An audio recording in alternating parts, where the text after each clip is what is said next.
Nuevamente, buenos días a todos. Vamos a proseguir con nuestra clase de hoy acerca de los diferentes temas de biocatálisis. Lo que vamos a tratar ahora es acerca de las cascadas enzimáticas y las isoenzimas. Antes de empezar, quisiera saber si me pueden escuchar bien y si se ve la presentación. Sí, te escuchamos, Gilda. Se ve. Bueno, muy bien. Entonces, comencemos hablando acerca de las cascadas de activación enzimática. Son cascadas de activación enzimática, son conjuntos de enzimas que se activan secuencialmente a partir de la activación inicial de una de ellas. Hay diferentes tipos de cascadas enzimáticas, pero básicamente lo más importante es reconocer las cascadas de activación por proteólisis, que son de carácter irreversible, y las cascadas por modificación covalente de enzimas, que son reversibles. Entonces, a lo largo de esta presentación vamos a hablar un poquito de estos dos tipos de cascadas enzimáticas y vamos a ver los ejemplos más representativos. En estas cascadas enzimáticas, los sustratos, que son llamados zimógenos, el doctor Ferro ya le explicó lo que son los zimógenos, ¿verdad? Son enzimas inactivas, ¿verdad? Son las formas inactivas de una enzima. Entonces, los sustratos, que son zimógenos, en realidad, componentes de una cascada, tienen concentraciones crecientes que aumentan a cada etapa en un factor de 10 aproximadamente, ¿verdad? Lo cual sugiere que a medida que va transcurriendo la cascada de una etapa a otra, el proceso se va amplificando. Y esa es una de las virtudes más importantes, más interesantes de esta activación enzimática en cascada, que permite la amplificación de una señal inicial débil para generar una respuesta final fuerte e intensa. En las cascadas enzimáticas, cada enzima, que es una proteasa, bueno, en realidad aquí depende, ¿verdad? Cuando hablamos de las cascadas de activación por proteólisis, entonces las enzimas son proteasas. Vamos a ver después que hay otro tipo de cascadas en las cuales las enzimas activas son quinasas. Bueno, las cascadas de activación por proteólisis, cada enzima activa de una proteasa puede transformar 10 moléculas de sustrato, ¿verdad? Que es un zimógeno, a la enzima activa. Entonces, para entender un poquito lo que es el proceso de amplificación, vamos a dar un ejemplo genérico. Supongan esta reacción. Una enzima 0, esto es nada más con fines didácticos, ¿verdad? Le llamamos enzima 0, va a activar a un zimógeno, al zimógeno 1, que es el sustrato de la enzima 0. O sea, fíjense que un zimógeno es el sustrato de la enzima, ¿verdad? Lo va a transformar en la enzima activa. Posteriormente, esta enzima activa, que es una proteasa, va a transformar a otro zimógeno en su enzima activa correspondiente. El zimógeno 2 se va a convertir en enzima 2. A su vez, esta enzima 2 actúa sobre su sustrato, que es el zimógeno 3, convirtiéndolo en la enzima 3 activa. La enzima 3 actúa sobre el zimógeno 4 y lo convierte en su forma activa. Y la enzima 4, a su vez, actúa sobre su sustrato, que es el zimógeno 5, convirtiéndolo en la enzima activa, ¿verdad? Vamos a suponer que esta enzima 5 es la que va a llevar a cabo el efecto final deseado. Y ese efecto final puede ser muchas cosas, ¿verdad? Puede ser la degradación de algún compuesto o, bueno, hay numerosas reacciones. Puede ser la coagulación sanguínea, puede ser el proceso de la digestión, la activación del complemento, ¿verdad? Después veremos esos ejemplos, algunos de esos ejemplos. Bien, ahora, ¿qué es lo interesante y lo que le da sentido en realidad a esta amplificación en cascada enzimática? Porque bien podría esta enzima 0 actuar sobre el zimógeno 5 y en un solo paso formar esta enzima 5, que es el efector final, ¿verdad? Ahora, ¿cuál es la gracia de esto? ¿Qué es lo que ganamos con esta activación en cascada de varias etapas? Lo que ganamos realmente es la amplificación, ¿verdad? La amplificación, y como iremos viendo posteriormente, también se gana en capacidad de regulación. Entonces, fíjense que una molécula de esta enzima 0 es capaz de activar a 10 decimógeno 1. O sea, en esta etapa hay un factor de amplificación de 10. Por tanto, tendremos al final 10 moléculas de la enzima 1 activas. A su vez, cada una de estas 10 puede activar a otras 10 del decimógeno 2. Con lo cual, al final de esta etapa tendremos ya 100 moléculas de la enzima 2. Cada una de estas 100 puede a su vez actuar sobre otras 10 decimógeno 3, con lo cual al final tenemos 1000 moléculas de E3 activas. A su vez, estas 1000 pueden actuar sobre otras 10 del decimógeno 4, con lo cual tendremos al final de la cuarta etapa tendremos 10.000 moléculas de la enzima 4. Ocurre lo mismo en esta última reacción. Cada molécula de enzima 4 puede activar a 10 del decimógeno 5, con lo cual al final de la cascada tendremos 100.000 moléculas de enzima 5 activas. Esta enzima 5 sería la enzima que cataliza el proceso final, que como les dije, puede ser la coagulación de la sangre, puede ser la digestión que se da a nivel intestinal, ¿verdad? U otros procesos. Entonces, ¿qué es lo que se ganó con esto? Que a partir de una sola molécula inicial de la enzima 0 o de la primera enzima de la cascada, podemos llegar a tener en forma muy rápida y eficiente 100.000 moléculas de la enzima 5, que es la que va a llevar a cabo el proceso en cuestión, ¿verdad? Que pueden ser diferentes procesos. Recuerden que esto es un ejemplo genérico, ¿verdad? Simplemente a los fines de comprender el proceso de amplificación. Hay diferentes tipos de cascadas de activación enzimática, como ya les había mencionado, y vamos a hacer una clasificación general de las mismas.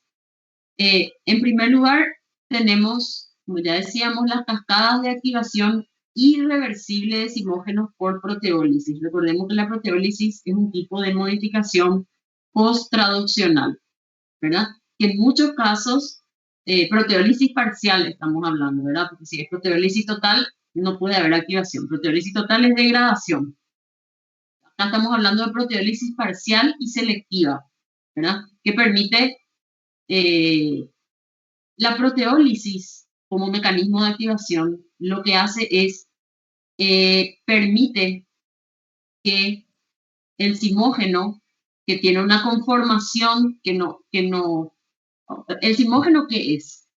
Es la molécula de la enzima, pero no plegada, o bien plegada de una manera que no permite, ya sea no permite unir el sustrato o no permite la catálisis. Es decir, es un plegante, si está plegada, es un plegamiento que no constituye la conformación nativa de la enzima. ¿Me explico? Entonces, la proteína está intacta, pero tiene una conformación que no permite la catálisis. Entonces, esta proteólisis parcial, ¿qué es lo que hace? Se producen cortes en sitios específicos, ¿verdad? En sitios específicos, y esos cortes, ¿verdad? Que pueden ser simplemente cortes que separan las cadenas, ¿verdad? O hay en algunos casos se pierden fragmentos de la proteína, ¿verdad? Entonces, al sufrir esos cortes, esa proteólisis selectiva, la proteína se pliega de manera correcta y adopta su conformación nativa. Y esa conformación nativa es la que le confiere actividad catalítica.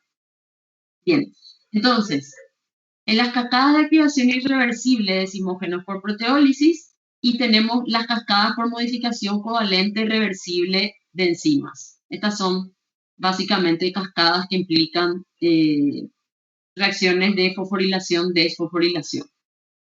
Entre las cascadas de activación irreversible de zimógenos por proteólisis tenemos la cascada de activación de proteasas pancreáticas que participan en el proceso de la digestión, la cascada de la coagulación sanguínea y la cascada de activación de los factores de complemento. En esta clase hablaremos de estas dos primeras. Estoy segura de que la cascada de activación de factores de complemento probablemente ya la hayan estudiado en otra asignatura y si no, la van a estudiar en breve. Por otra parte, entre las cascadas por modificación covalente reversible de enzimas, dos de las más representativas son la cascada de regulación de la degradación del glucógeno y la cascada de regulación de la síntesis de colesterol, pero no son las únicas. Bien, veamos primero entonces algunos ejemplos de estas cascadas de activación irreversible por proteólisis. Como decíamos, todas estas cascadas ofrecen alta capacidad de amplificación y también ofrecen posibilidades de regular muy finamente los procesos de los que forman parte. El primer ejemplo de cascada de activación por proteólisis lo tenemos en la cascada de la digestión, ¿verdad? Este proceso consiste en la activación secuencial y autocatalítica de las proteasas pancreáticas cuando éstas llegan al duodeno. Como decíamos, en este caso la activación se da por proteólisis parcial, es decir, las proteasas pancreáticas llegan al duodeno en realidad en forma de zimógenos, en forma inactiva, ¿verdad? Son vertidas al duodeno en forma inactiva y solamente se activan cuando debe iniciarse el proceso de la digestión. Y fíjense que eso es muy importante porque, como les acabó de explicar el doctor Ferro, estas proteasas pancreáticas son muy activas. Recordemos que son proteasas. ¿Qué es lo que van a hacer durante la digestión? Van a degradar las proteínas del alimento. Pero así como pueden degradar las proteínas del alimento, pueden degradar también nuestras proteínas de membrana, las proteínas de las células, ¿verdad? Entonces, resulta fundamental de que estas proteasas se sinteticen y se almacenen en forma inactiva. Imagínense que se forman en el páncreas. ¿Qué pasaría si estas enzimas se sintetizaran ya en su forma activa? A ver, ¿quién me cuenta qué pasaría?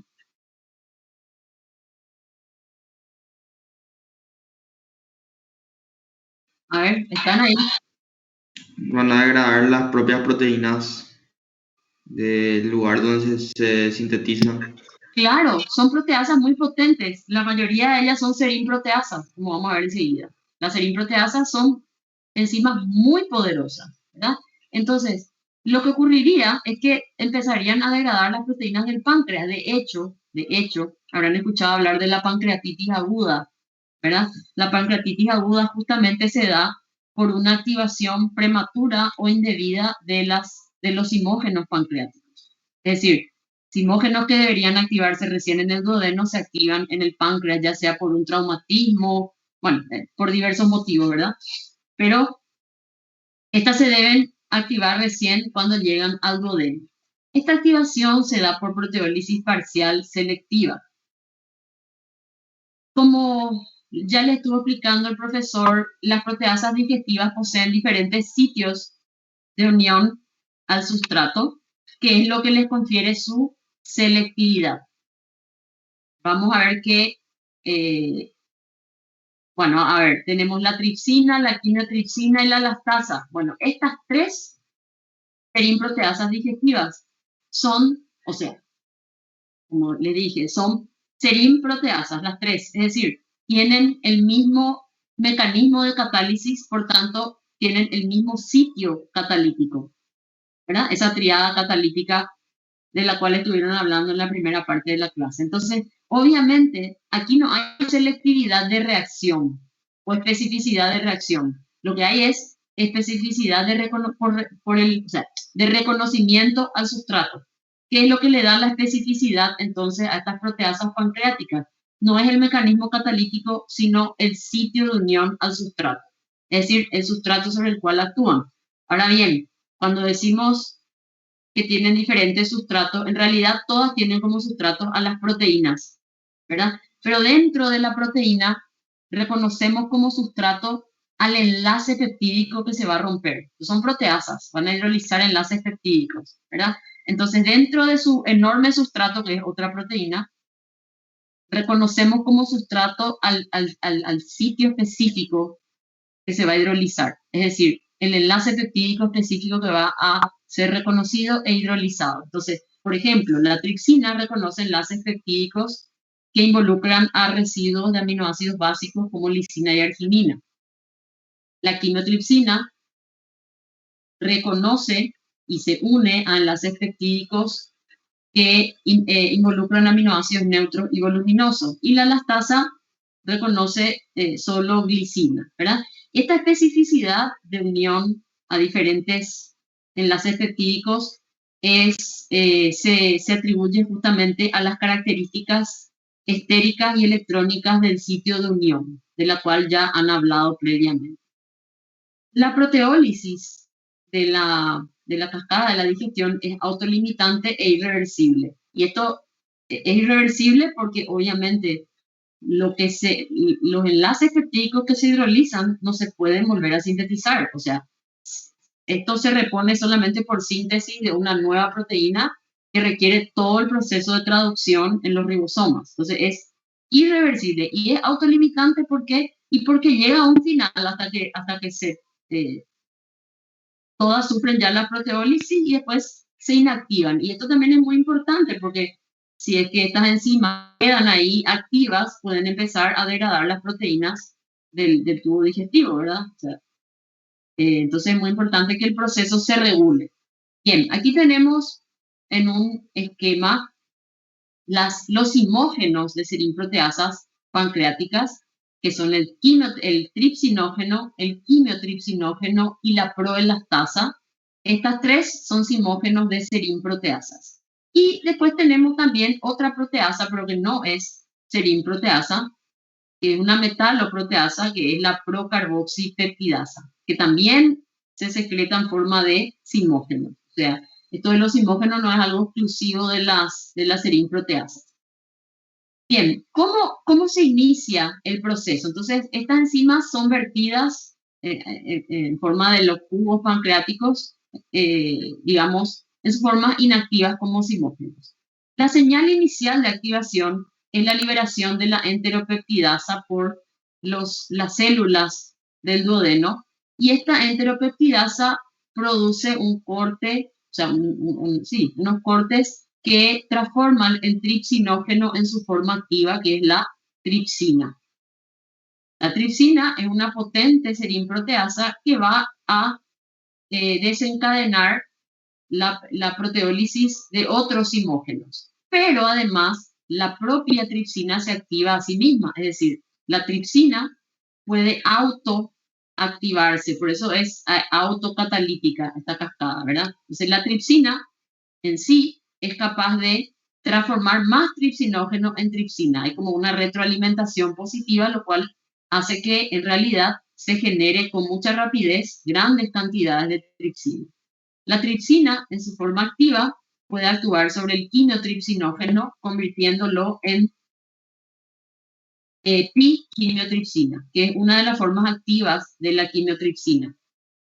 A su vez, esta quimiotripsina, pi, es también autocatalítica, ¿verdad? Y puede transformarse a sí misma en alfa-quimiotripsina. Es decir, unas moléculas de pi-quimiotripsina pueden activar a otras y convertirla en la forma más activa, que es la alfa-quimiotripsina.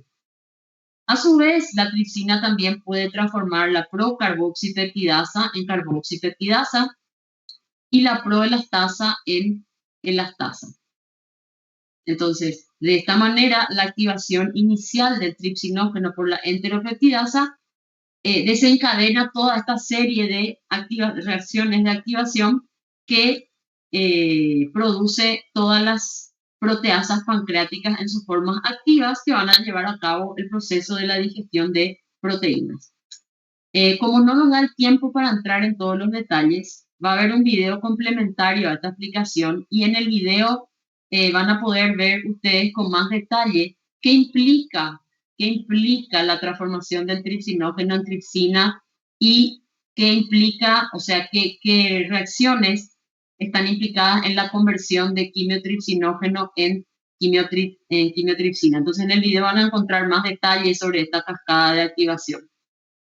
Vamos a pasar ahora al otro ejemplo importante de cascada por proteólisis, que es la cascada de la coagulación sanguínea. Esta cascada de activación enzimática está implicada en el proceso que conocemos como hemostasia. ¿Ya? Y para comprender mejor la importancia de la cascada de coagulación, vamos a definir primeramente qué es la hemostasia. La hemostasia es un conjunto de mecanismos para detener una hemorragia y a su vez mantener la sangre fluida dentro de los vasos. Es decir, la hemostasia no incluye solo la coagulación sanguínea. La coagulación es un mecanismo para frenar las hemorragias. Pero eh, también una coagulación excesiva puede hacer que la sangre coagule, o sea, una activación excesiva de la coagulación puede hacer que la sangre coagule de forma indebida. Por eso la hemostasia implica eh, mecanismos, implica el equilibrio, el justo equilibrio entre mecanismos que se contraponen, ¿verdad? Por un lado, los mecanismos que tienden a detener la hemorragia y por el otro, los mecanismos que evitan una coagulación excesiva, ¿verdad? Ahora nosotros vamos a concentrarnos en una parte de la hemostasia que es la cascada de coagulación. En los vertebrados, la hemostasia implica dos procesos. La llamada hemostasia primaria, que involucra a las células subendoteliales de los vasos y las plaquetas, y la hemostasia secundaria, que implica a la cascada de coagulación. Entonces, es en este segundo proceso, parte de la hemostasia secundaria, que nos vamos a concentrar en esta clase, ¿verdad?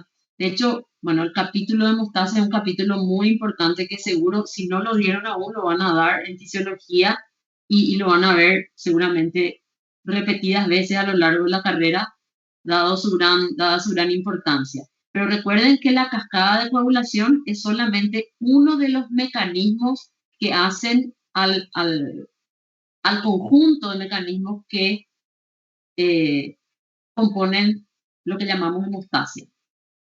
Bien, la cascada de coagulación entonces es un proceso iniciado por una lesión de la pared vascular que desencadena la activación secuencial de una serie de precursores inactivos, simógenos, a sus formas activas que son serinproteasas y culmina con la transformación del fibrinógeno soluble del plasma en fibrina que polimeriza formando una red que da origen al coágulo sanguíneo.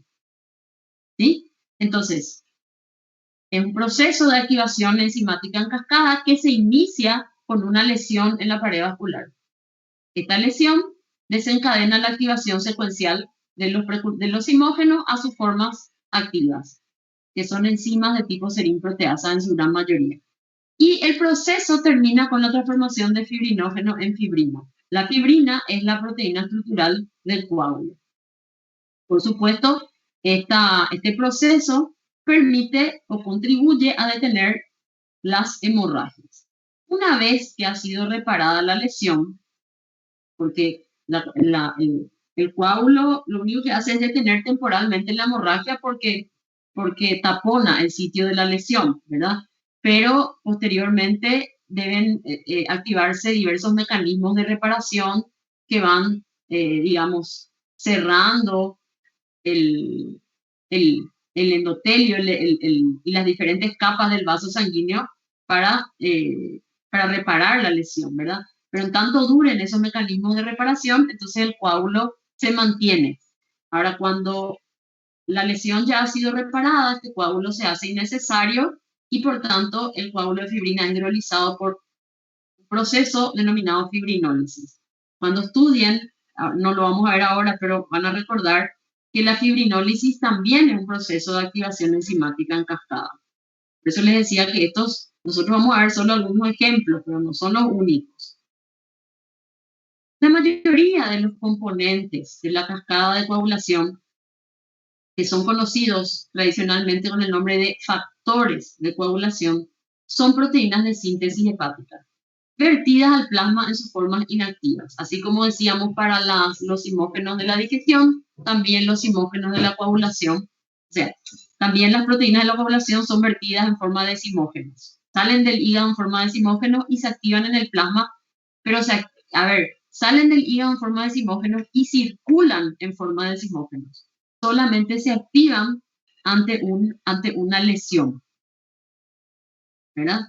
No deben activarse porque justamente La activación indebida de los factores de coagulación es lo que provoca los cuadros de trombosis, que habrán escuchado mucho ahora con, con el tema del COVID, ¿verdad? Que puede activar, eh, puede desencadenar cuadros de trombosis. La trombosis se da justamente por una activación inadecuada, descontrolada de la cascada de coagulación. Bien, existen muchos factores de coagulación. La mayoría de estos, bueno, casi todos los factores excepto el calcio son proteínas. Entonces, prácticamente todos los factores de coagulación son proteínas.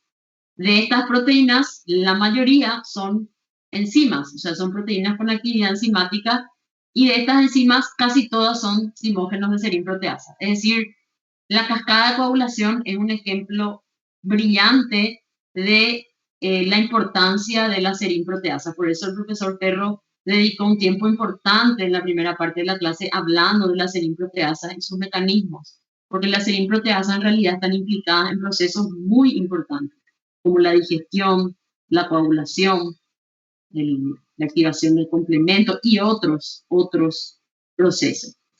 Bien, entonces de los factores de coagulación vamos a ver que estos factores son denominados, o sea, tienen una notación, una denominación numérica que tiene que ver con el orden en el que fueron descubiertos, ¿verdad? Pero también tienen un nombre. Por ejemplo, el factor 2 es llamado también protrombina. Se le reconoce más como protrombina que como factor 2. Bien, el factor 2, el factor 7, el 9, el 10, el 11 y el 12 de la coagulación son todos zimógenos de serin-proteasa.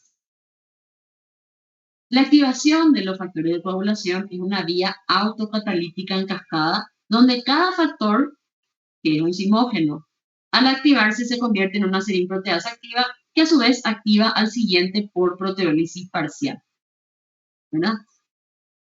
Esto produce una gran amplificación del proceso y ofrece además varias posibilidades de regulación. Fíjense que en un proceso, a ver, ¿qué piensan ustedes del proceso de la coagulación? ¿Tiene que ser rápido o tiene que ser lento? ¿Qué les parece?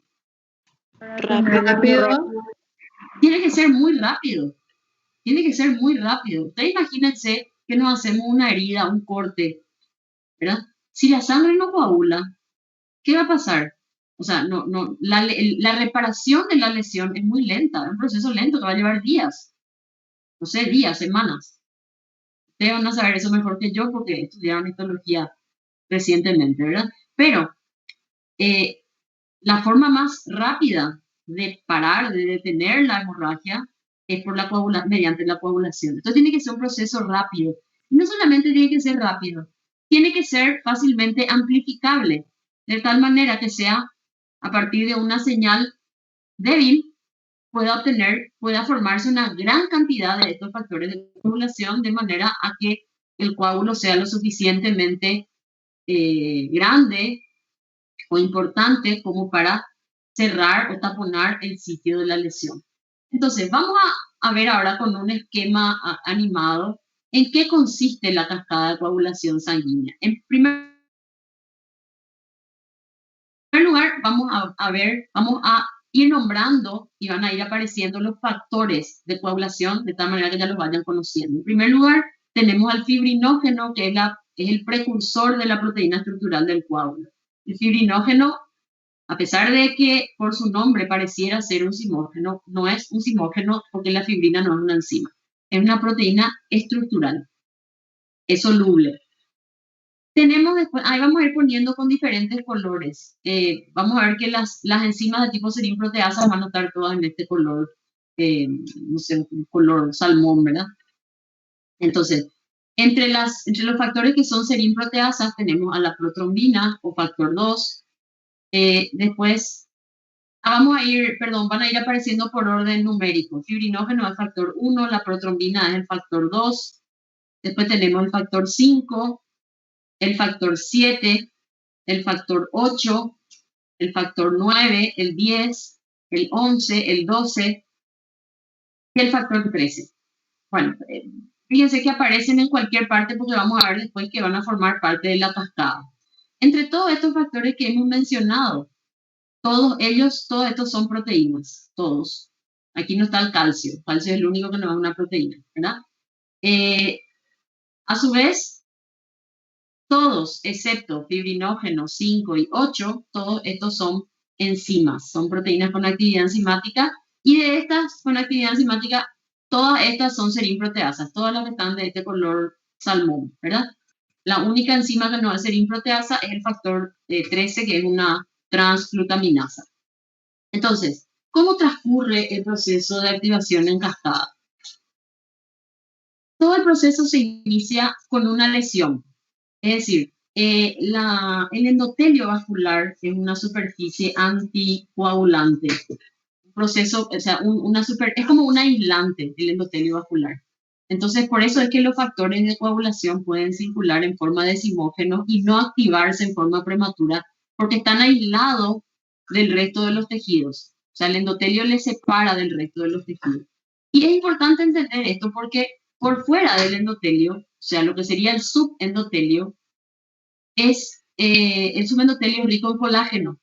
Y el colágeno es una superficie que favorece la activación de los factores de coagulación. O sea, el subendotelio es una superficie procoagulante. Entonces, cuando hay una lesión vascular, obviamente hay un corte, una herida, se interrumpe el endotelio vascular y ahí entonces la sangre entra en contacto con el subendotelio. Particularmente el factor 12, el zimógeno factor 12, es sensible a la activación por contacto con la superficie lesionada, ¿verdad? Entonces, ante una lesión y en presencia de otras dos moléculas, quininógeno de alto peso molecular y la precalicreína, el factor 12 se activa y se convierte en factor 12 activado, ¿sí? Esta activación se da por proteólisis. O sea, hay una proteólisis selectiva y se requiere para esto el contacto con la superficie y la presencia de estos otros dos factores. Acá representa la inicial de calicreína. En realidad, bueno, es una proteína, la calicreína también es una serinproteasa. Y estas son las siglas en inglés de quininógeno de alto peso molecular. Entonces, con ayuda de estas proteínas, el factor 12 zimógeno se activa a la serinproteasa, a la serinproteasa, que es el factor 12 activado. A su vez, este factor 12 activado es una serinproteasa potente que en presencia de calcio y quininógeno de alto peso molecular, por proteólisis activa al zimógeno factor 11 y lo convierte en el factor 11 activado. Este conjunto de 4 factores, que son el factor 12, el factor 11, el quininógeno de alto peso molecular y la precalicreína, calicreína, estos 4 factores se conocen como factores de contacto. Y de hecho, esta primera fase de la cascada de coagulación se conoce como fase de contacto, porque es la fase que se activa por el contacto con la superficie. Bien, el proceso no termina aquí.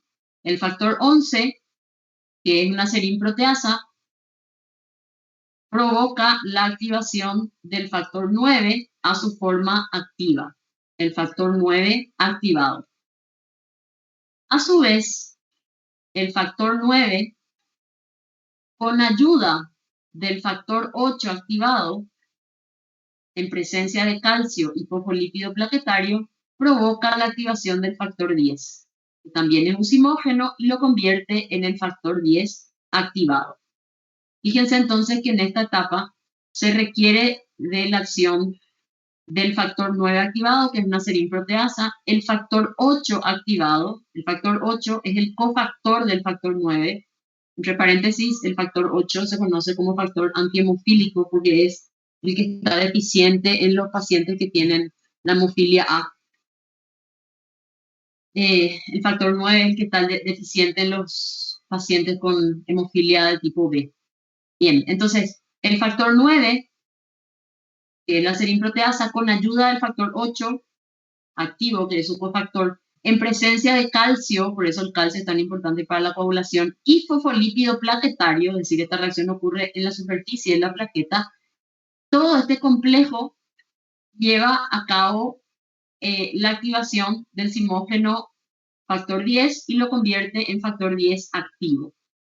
El factor 10 activado es una serinproteasa que en presencia de la forma activa del factor 5, que es su cofactor calcio y fosfolípido, provoca la activación de la protrombina en trombina.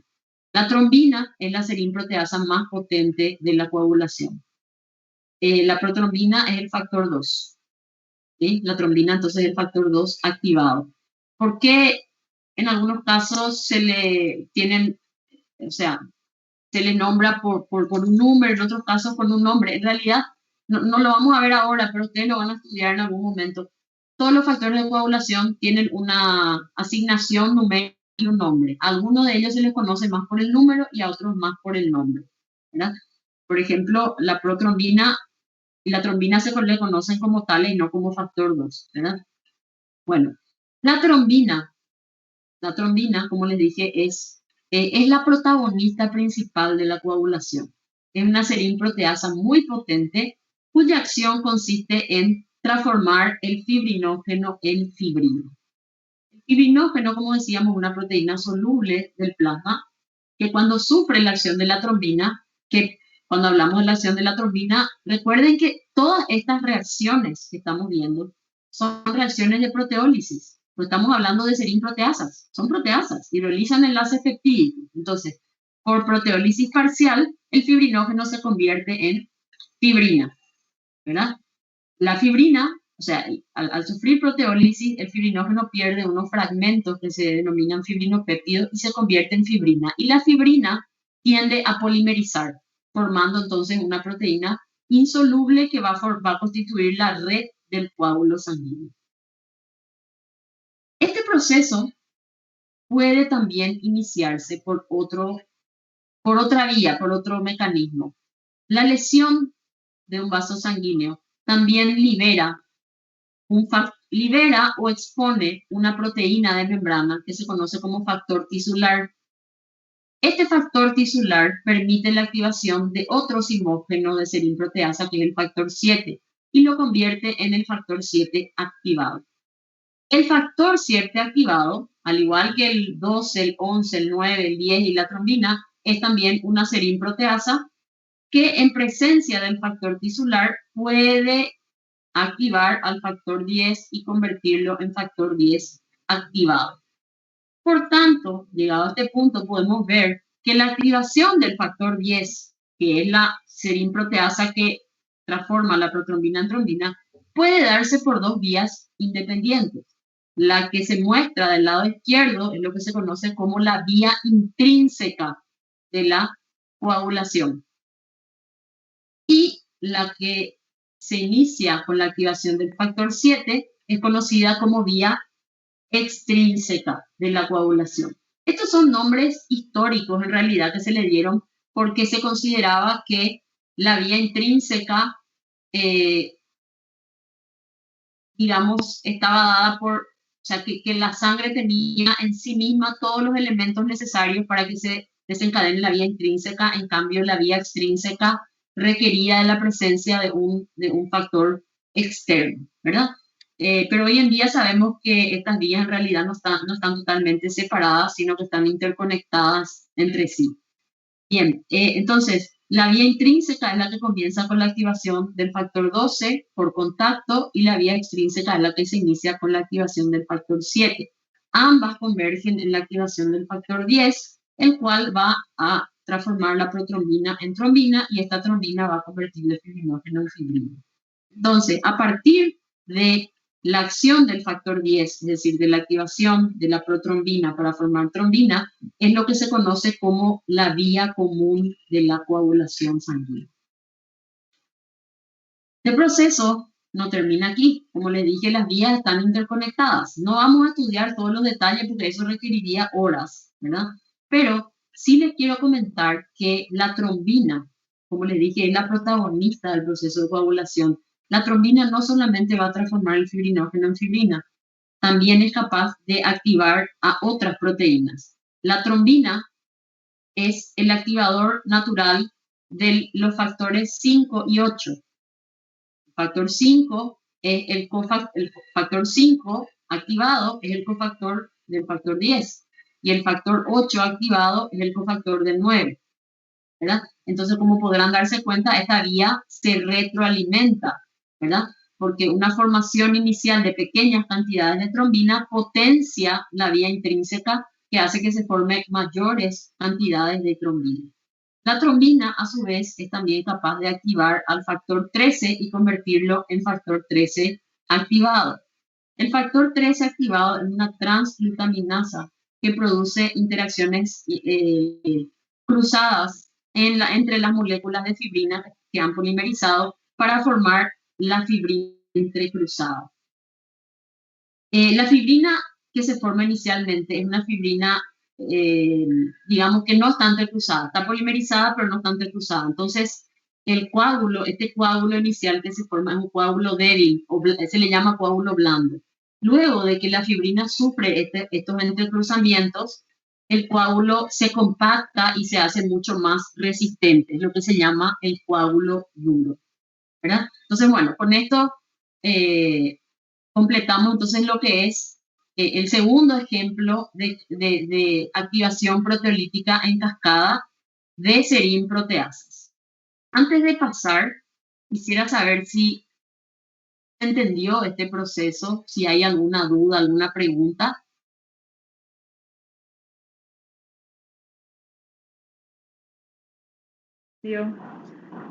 Entendió todo, profe. ¿Entendió? Bueno, de hecho, como les digo, esta no es la última vez, no sé si es la primera y tampoco va a ser la última que estudien la cascada de coagulación sanguínea, porque es un proceso demasiado importante y hay muchos detalles que yo no les estoy contando. Lo que sí les digo... No, profe. En fisiología. ¿Ya dieron? Bueno, pues sí, yo sé que dan en fisiología. Entonces, de hecho que sería muy interesante que ustedes puedan relacionar, porque en fisiología van a ver el aspecto más justamente fisiológico, ¿verdad? Tal vez no se van a concentrar tanto en los mecanismos bioquímicos. Nosotros, sin embargo, nos concentramos más en el aspecto bioquímico, ¿verdad? Pero, de hecho, es difícil, no hay una línea clara de separación entre la fisiología y la bioquímica, ¿verdad? En el video complementario a esta clase van a encontrar más información acerca de la estructura y activación de la protrombina, o sea, cómo la protrombina se transforma en trombina y de cómo el fibrinógeno se convierte en fibrina. O sea, van a ver más detalles acerca de ese proceso de proteólisis parcial. Entonces tienen que complementar esta clase con la observación de los videos. Bien, vamos a pasar ahora al otro tipo de cascadas enzimáticas, que son las llamadas cascadas de proteínquinasas y fosfatasas. Habíamos al inicio de esta presentación hablado de que las cascadas de activación enzimática pueden ser irreversibles, que son las cascadas que se dan por proteólisis parcial, que son las que acabamos de estudiar. Vimos dos ejemplos, ¿verdad? La cascada proteolítica de la digestión y la de la coagulación sanguínea. Hay una que les mencioné y que no estudiamos el ejemplo, que es la cascada de activación de proteínas del complemento, que lo van a ver seguramente más adelante. Y les mencioné otro tipo de cascadas de activación, que son las cascadas de proteínquinasas, que son cascadas de activación enzimática, bueno, activación o inactivación, pero son reversibles. Por eso incluye a enzimas que pueden fosforilar a otras proteínas, que son las quinasas, y a otras que las pueden defosforilar, que se llaman fosfatasas. Entonces, estas cascadas están mediadas por reacciones de fosforilación y desfosforilación de enzimas. La modificación, entonces, está mediada por proteínas quinasas, que son las que fosforilan, y fosfoproteínas fosfatasas, que son las que desfosforilan. Este tipo de cascadas son las más frecuentes como procesos reversibles reguladores del metabolismo. En la próxima unidad vamos a hablar, la próxima unidad que es introducción al metabolismo, vamos a hablar de los mecanismos de regulación, porque el metabolismo está muy regulado. Vamos a hablar de diferentes mecanismos de regulación, ¿verdad? Y uno de los mecanismos más importantes de regulación del metabolismo, sobre todo a mediano plazo, son los ciclos de fosforilación, desfosforilación. Es decir, hay muchísimas enzimas del metabolismo que se activan o se inactivan por procesos de fosforilación. Bien, es importante tener en cuenta que cada enzima responde particularmente a estas modificaciones. Es decir, hay algunas enzimas que al fosforilarse se activan. Entonces, cuando sufren la acción de una quinasa se activan y al desfosforilarse se inactivan. Y hay otras enzimas que responden de manera contraria, es decir, al fosforilarse se inactivan y al desfosforilarse se activan. Es decir, hay algunas enzimas que están activas cuando están fosforiladas y otras que están inactivas cuando están fosforiladas. Entonces, veamos un ejemplo típico de cascada de activación enzimática de activación enzimática reversible por fosforilación.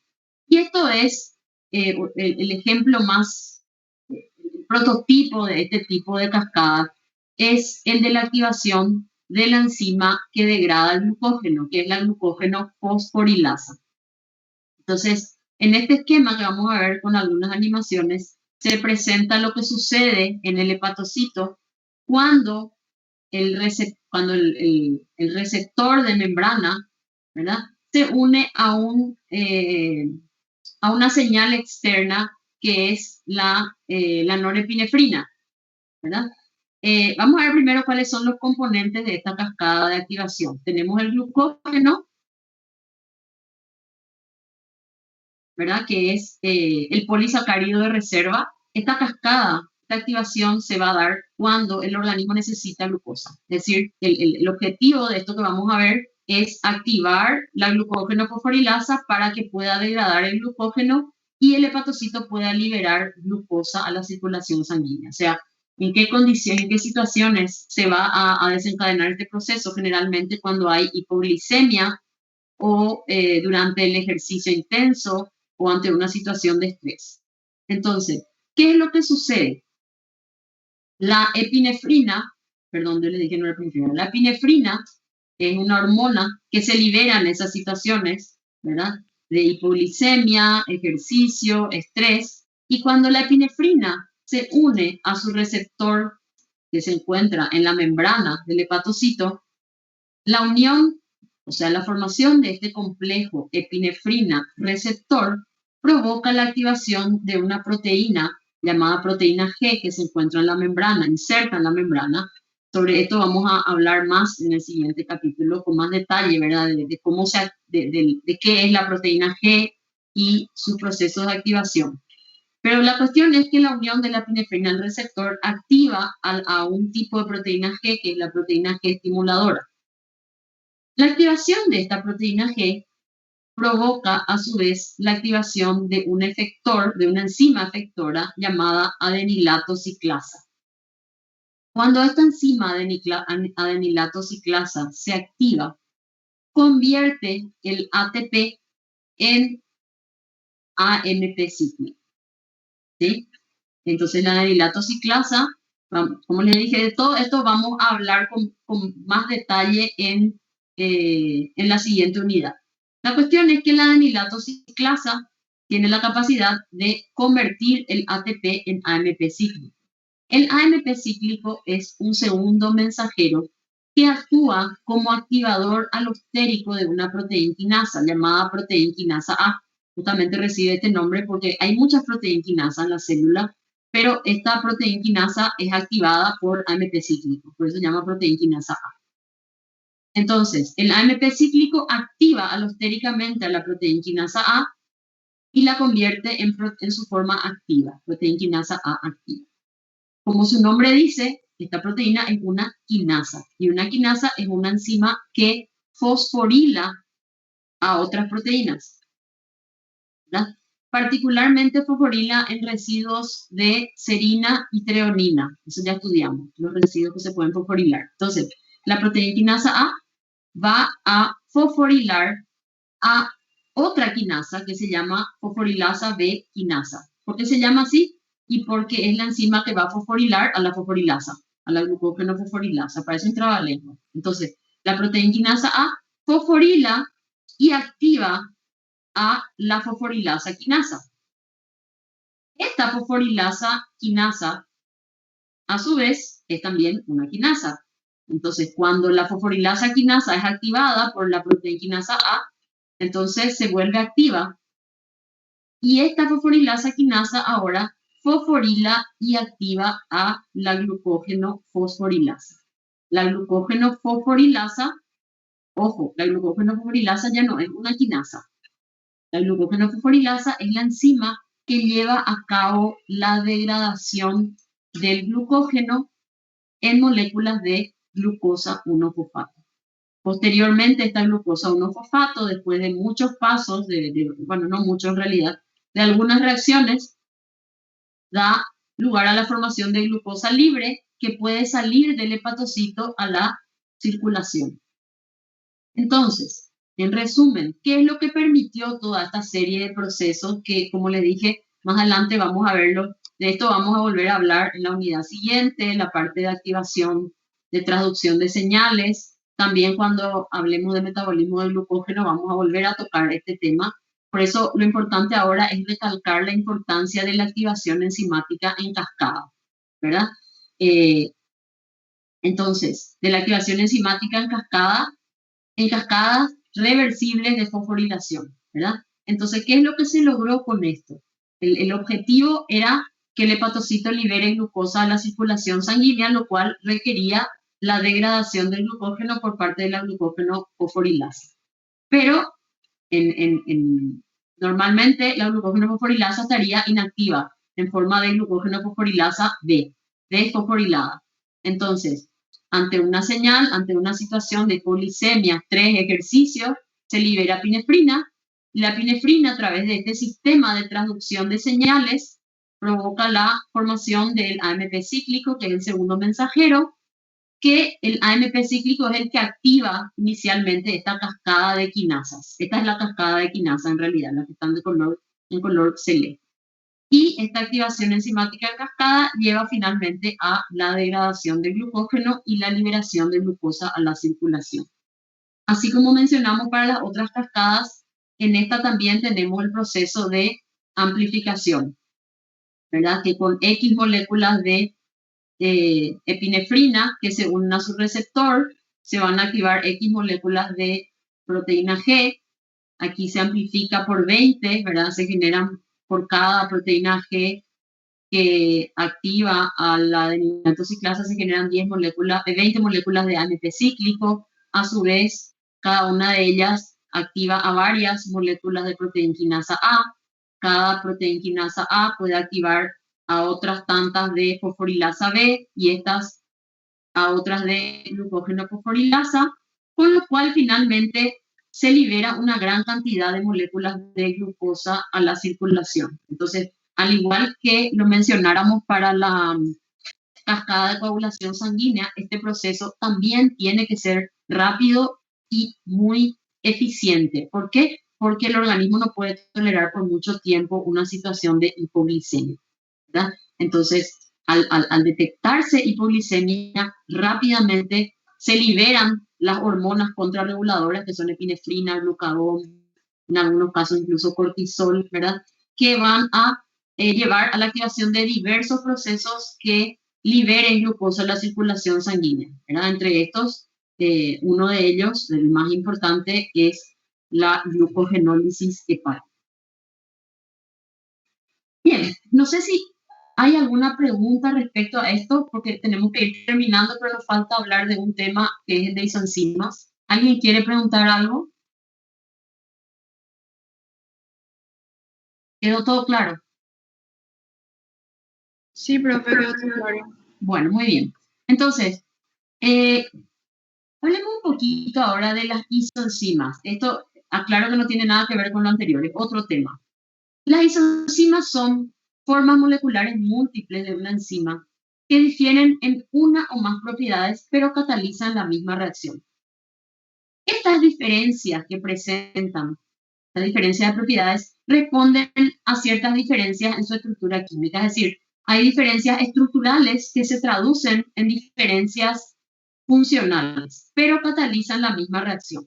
Entonces, la existencia de las isoenzimas permite adaptar una misma reacción a diferentes localizaciones anatómicas o a diferentes compartimientos subcelulares, a diferentes periodos del desarrollo o también a condiciones metabólicas cambiantes. Es decir, en síntesis, las isoenzimas permiten que pueda darse una misma reacción en diferentes situaciones o en diferentes localizaciones anatómicas. Hay diferentes tipos de isoenzimas que pueden clasificarse justamente según el aspecto en el cual son distintas, ¿verdad? Tenemos isoenzimas que son isoformas, a las isoenzimas se les llama también isoformas, o sea, las isoformas de una enzima son isoenzimas. Entonces, tenemos las isoformas presentes en órganos o tejidos diferentes, pero un mismo compartimiento subcelular. O sea, por ejemplo, están en el citosol, pero una está en el citosol del hepatocito y la otra está en el citosol de la célula muscular, por ejemplo, ¿verdad? Bueno, entre este tipo de isoformas, que son, yo creo, las más frecuentes, ¿verdad? Tenemos las isoformas que son homoligoméricas, es decir, que son oligoméricas pero con sus unidades iguales, y aquellas que son heteroligoméricas. O sea, presentan varias unidades distintas, dos o más, ¿verdad? Después tenemos un segundo grupo de isoenzimas que son las isoformas presentes en localización subcelular diferente, pero en un mismo tejido u órgano. Es decir, en una misma célula hay una isoforma en el citosol y otra en la mitocondria, por ejemplo. Un tercer grupo de isoenzimas son aquellas que están presentes en el mismo órgano, pero se expresan en distintas etapas del desarrollo. Por ejemplo, una en el periodo embrionario, otra en el periodo adulto. Por último, tenemos las isoformas que difieren en su modo de expresión. Por ejemplo, algunas son constitutivas y otras inducibles. Veamos brevemente los diferentes tipos de isoenzimas con algunos ejemplos. Las isoformas presentes, el primer tipo incluye a las isoformas presentes en órganos diferentes, pero mismo compartimiento subcelular. Entre estas, otra vez, hay dos subtipos. El primero es el de las formas homo-oligoméricas. Se llaman así porque tienen dos o más unidades, pero estas son codificadas por un mismo gen. Un ejemplo de estas es la hexoquinasa. La hexoquinasa es una enzima dimérica, una enzima homodimérica, es decir, tiene dos unidades iguales. Y entonces, dependiendo del tipo de sus unidades, estas se encuentran en diferentes tipos celulares. Tenemos por una parte, las isoenzimas que se encuentran en la mayoría de las células, como neuronas, eritrocitos, músculos, que se caracterizan justamente por un bajo valor de Km, es decir, una alta afinidad para glucosa, que es su sustrato. Y por otra parte, la isoenzima hepática, que se llama glucoquinasa, tiene una Km mayor, es decir, una baja afinidad para la glucosa. Entonces, en síntesis, son enzimas homodiméricas, pero cuyas subunidades presentan ciertas diferencias estructurales que hacen que una isoenzima tenga mayor afinidad por el sustrato que la otra. Más adelante vamos a volver a hablar sobre esto en el capítulo de metabolismo de hidratos de carbono. La reacción catalizada por la hexoquinasa es la fosforilación de glucosa para dar glucosa 6-fosfato. El otro grupo... Esa hexoquinasa entonces está en diferentes órganos, pero siempre cumple la misma función, ¿verdad? Así mismo, cataliza la misma reacción, pero en diferentes tipos celulares. Y vamos a ver después que esto no es un capricho de la naturaleza, ¿verdad?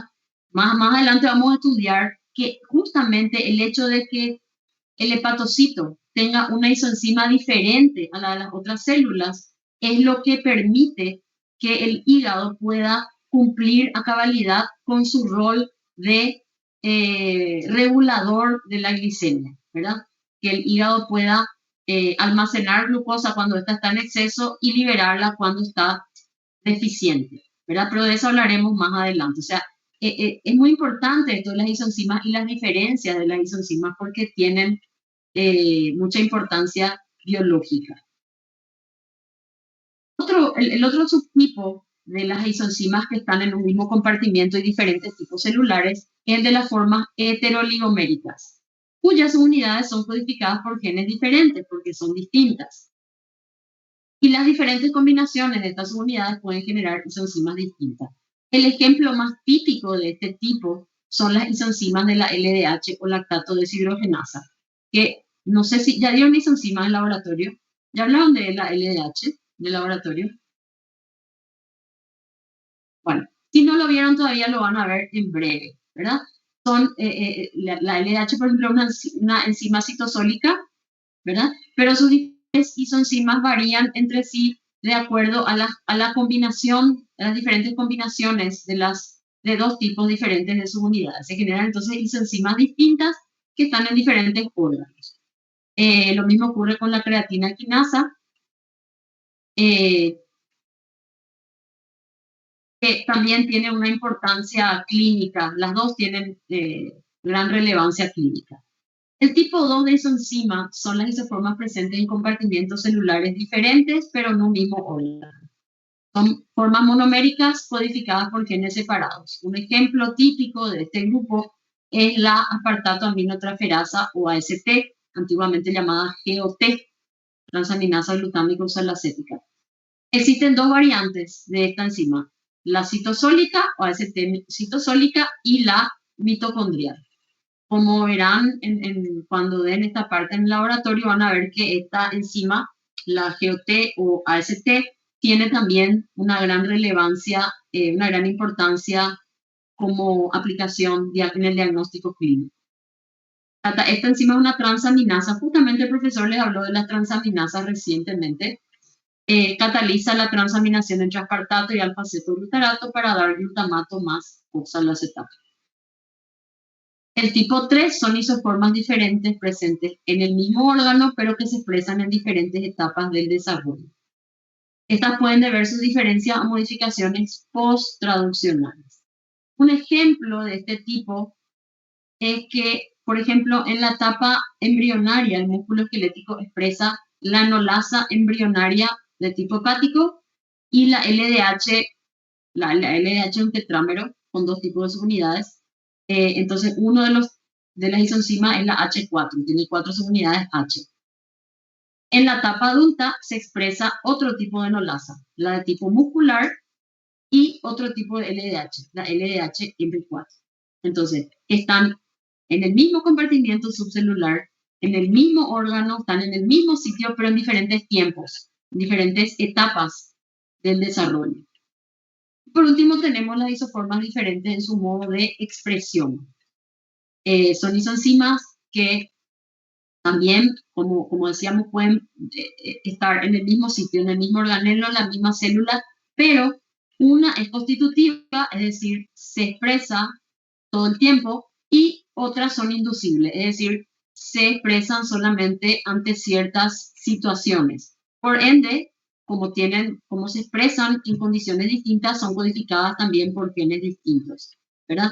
Un ejemplo de esto es la óxido nítrico sintetasa constitutiva y la óxido nítrico sintetasa inducible, que cataliza la reacción de formación de óxido nítrico a partir del aminoácido arginina. También hablaremos de estas reacciones, de esta reacción posteriormente. Y lo último que les quiero contar, porque ya nos pasamos del tiempo, es brevemente, pero muy brevemente, hablar de las aplicaciones de las enzimas. Si bien el papel fundamental y nuestro objetivo principal al hablar de las enzimas es reconocer el papel clave que estas desempeñan en el metabolismo, porque estuvimos hablando de eso todo el tiempo, ¿verdad? Del rol de las enzimas en el metabolismo, y de hecho, no crean que nuestro tratamiento acerca de las enzimas termina aquí. O sea, nosotros vamos a hablar de las enzimas a lo largo de todo el año, ¿verdad? Pero más allá del papel fundamental que las enzimas desempeñan en el metabolismo, las enzimas tienen también otras aplicaciones. Por ejemplo, pueden utilizarse ciertas enzimas con fines terapéuticos, o sea, como tratamiento en diferentes patologías, y como herramientas de diagnóstico. En cuanto a las enzimas con fines terapéuticos, se aplican en terapia de reemplazo enzimático y también en terapia coadyuvante. Vamos a ver algunos ejemplos. En el video este tema va a estar un poquito más expandido. Y también la aplicación de enzimas como herramientas de diagnóstico. Y esto lo van a ver, seguramente algo de esto ya vieron y van a seguir hablando de esto. Las enzimas como herramientas de diagnóstico pueden ser enzimas como analito, es decir, cuando lo que estudiamos es la enzima, cuando lo que buscamos cuantificar es la enzima, y las enzimas como reactivos. O sea, hay muchas determinaciones en el laboratorio clínico que requieren reactivos que son enzimas, ¿verdad? Y de hecho van a leer y van a estudiar sobre eso, que justamente esas reacciones que utilizan reactivos enzimáticos son reacciones mucho más específicas, que hacen que las pruebas de laboratorio sean muy, muy específicas y muy confiables, muy precisas. Entonces, brevemente vamos a hablar de las enzimas con fines terapéuticos y las enzimas como herramientas de diagnóstico. En cuanto a las enzimas con fines terapéuticos, la aplicación más importante de las enzimas con fines terapéuticos es la terapia, lo que llamamos la terapia de reemplazo enzimático. O sea, ¿en qué casos se pueden usar enzimas con fines terapéuticos? En personas que tienen alguna enfermedad debida a una deficiencia enzimática, ¿verdad? Entonces, en ese caso, se le suministra la enzima que está deficiente y eso puede, digamos, atenuar o eliminar las manifestaciones de la enfermedad. Por ejemplo, en las personas con intolerancia a la lactosa, este es un ejemplo muy conocido y muy actual, ¿verdad? Hay muchas personas que no pueden tomar leche, la intolerancia a la lactosa. Estas personas pueden, cuando quieren consumir algún producto que contiene leche, que contiene lactosa, pueden utilizar la enzima lactasa. Se suministra la enzima lactasa en forma de un comprimido, ¿verdad? Entonces, la deficiencia de lactasa se le da un suplemento se le da unas pastillas de lactasa. En la enfermedad de Gaucher, que es una fingolipidosis, se hace tratamiento con la glucocerebrosidasa, que es la enzima deficiente. En cuanto a la terapia coadyuvante, un ejemplo muy importante, que justamente me estaba mencionando el doctor Ferro antes de empezar la clase, es la administración de asparraginasa en tratamientos de leucemias linfocíticas agudas. En cuanto a las enzimas como herramientas de diagnóstico, dijimos que hay dos aspectos importantes aquí. Una es cuando la propia enzima es lo que estamos buscando, o sea, la enzima como analito.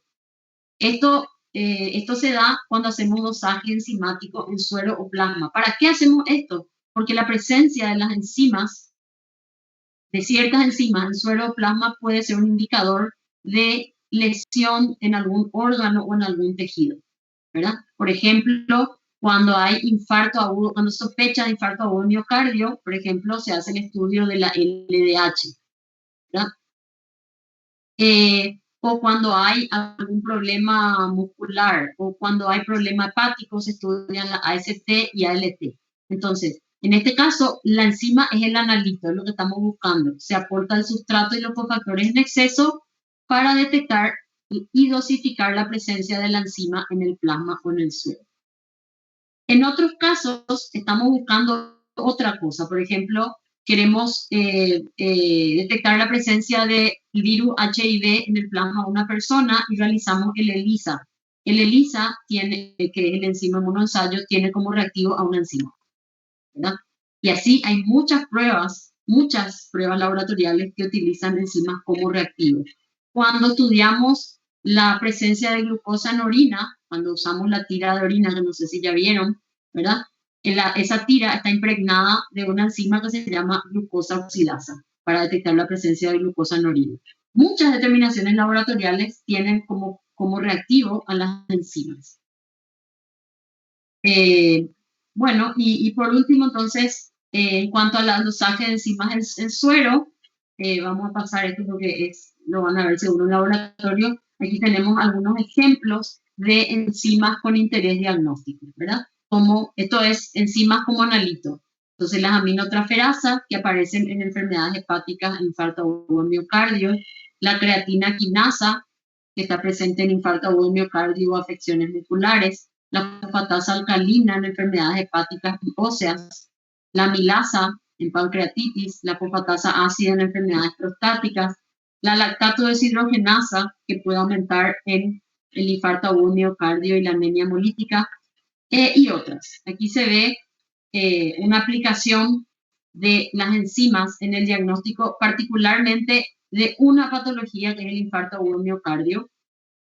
Para el infarto agudo de miocardio, para el diagnóstico de infarto agudo de miocardio se emplean varios marcadores, algunos de los cuales son enzimas, como por ejemplo la LDH, la presencia de LDH, particularmente la isoenzima S1, y la CK, que también tiene varias isoenzimas, pero particularmente la CKMB, que es la isoenzima hepática, ¿verdad?